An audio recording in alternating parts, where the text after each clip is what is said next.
We're at 1, scene 2, page 18.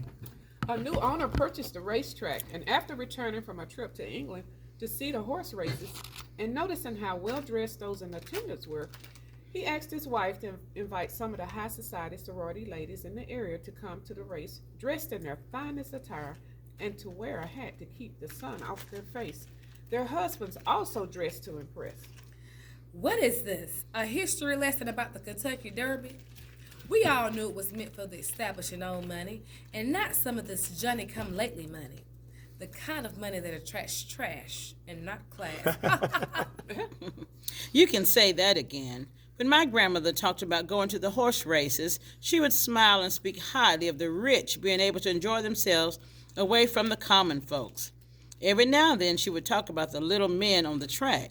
For years, I didn't know who she was speaking of. You mean the jockey? Where I'm from, they were well liked, but we never called them little men. Well, she must have been talking about your husband. He's a little short thing, isn't he? My husband said he's not much taller than a cricket on a summer night chirping on a blade of blue-green grass. Ladies, we need to show we have some class. Besides, it wasn't a history lesson, but simply reminding ourselves why we wear hats to the race. I plan on wearing a large white hat with a wide pink band to match what I'm wearing. And for the record, the jockeys in America used to be black men. I know they were black men. My parents told me about the first black jockey to win a race during the Derby. They were highly respected and well paid.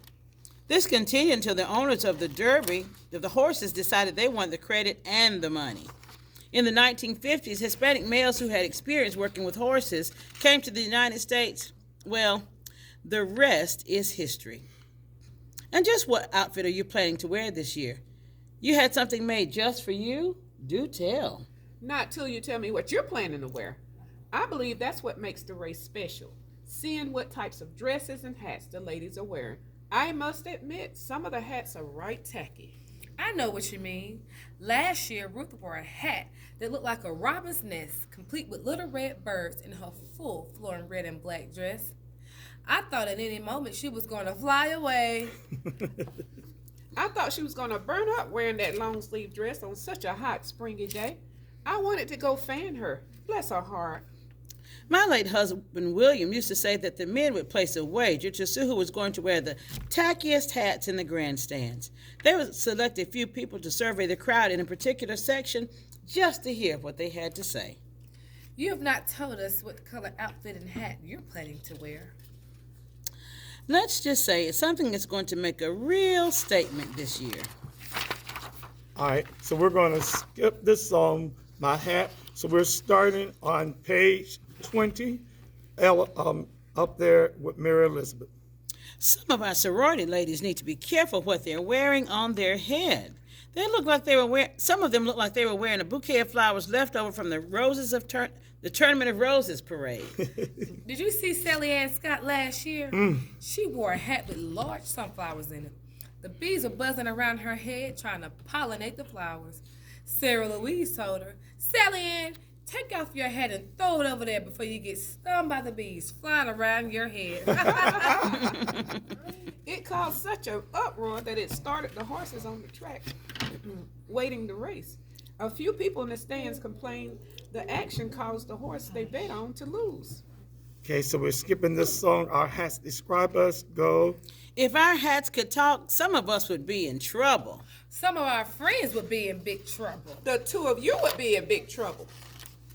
Well, I'm glad our hats don't talk, but in a few days, mine will be the talk of the town. I bet it will. Rosia, dear, will you please come in and remove the teacups and the teapot? Yes, ma'am. I'm on my way. You two act more like friends rather than a boss and a worker. Oh, she knows I'm the boss. I think we're good for each other. It can be lonely in this big house by yourself.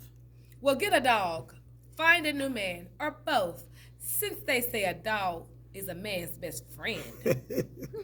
Well, I need to tarry alone so I can finish everything on my to-do list. When I was young, I used to hear the maid tell my mother, "Don't let the sun go down without finishing what you plan to do, because tomorrow may not be as sunny, or it may even be too hot to finish your list." What kind of talk is that? What you don't finish today, you just have your house staff finish tomorrow.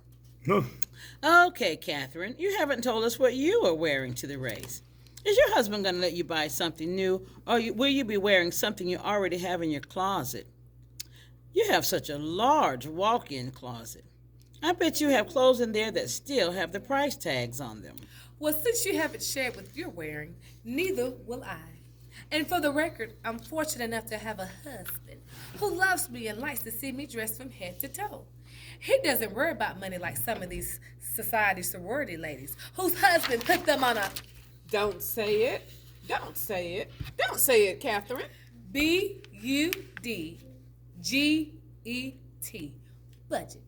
My husband said that a sorority sister living on a budget shouldn't be a socialite.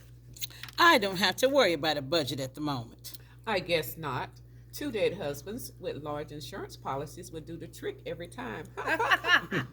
Well, I better get going. Yes, you need to get going before. Before it gets dark and your work is not done. Well, bye, ladies, and have a wonderful evening. Okay. I'm going to stop it.